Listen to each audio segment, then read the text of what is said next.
Good day, everyone. I'm Pastor Sonia Rolle. Good day, I'm Patricia Babbs. 7 years ago, I was diagnosed with kidney failure, end-stage kidney failure, and I was on dialysis for 7 years.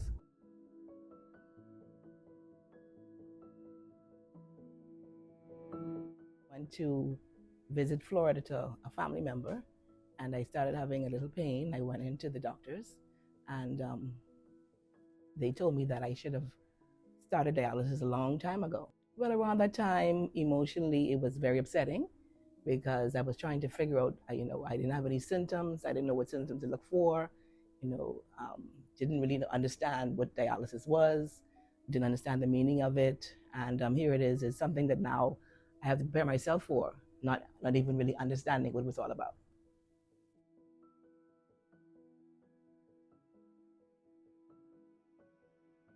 It impacted my family a lot because there was times when I needed them to assist with picking me up, being there for me when I was sick, different emotional things that I went through, and there to be supported for me. When it first happened, it frightened me because she had to go on it 3 times a week, and it was like very challenging for me. But at that time, I was working, and my husband was alive then, and he was not well. He was a bit sick as well. And I was like fighting between work and trying to take care of him. So, like thoughts were in my mind, but I didn't know what to say or what to do. But I remember going to my doctor for my annual checkup. Normally I would do every year.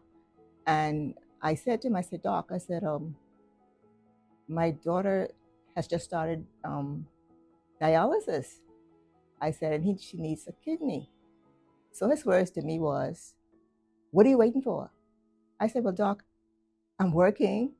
I have 2 children in school, 1 in college, 1 in high school, and my husband isn't well. I said, I don't know what to do. So I left the conversation like that.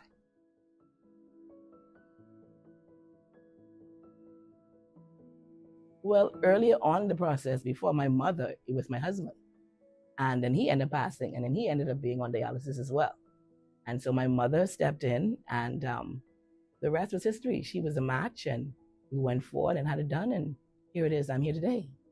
Prior to it, I always said to persons and within myself that kidney transplant was a must for me, and being on dialysis wasn't a death sentence. And I always said, I kept that, and I said that, and I made it happen to the place where I was determined that I was not going to be on dialysis the rest of my life.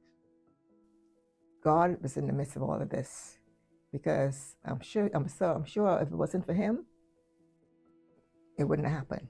But he made it happen. So I have to give thanks to God for everything with transplant, which went on, and it worked. It really, really worked.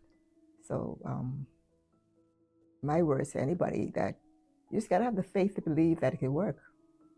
And once you have that faith, it'll happen. Because I've came across people that I knew, who I know now needs a kidney, and I've been telling them, I said, I went through it. I mean, the testing was a little strenuous, but I'm still alive, and I made it well, So I would tell anybody that if they need to have a kidney transplant, give it a try. Well, I would send the message to the world that if you have a family member, a friend, a loved one, or anyone who you know that's on dialysis, reach out and be tested. For some reason, there's a fear here in the Bahamas that, we can't live with just 1 kidney, but you can.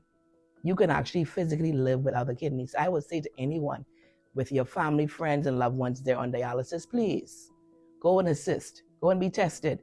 It may seem like a scary procedure, but it's not. It's not. You'll be actually giving someone a second chance at life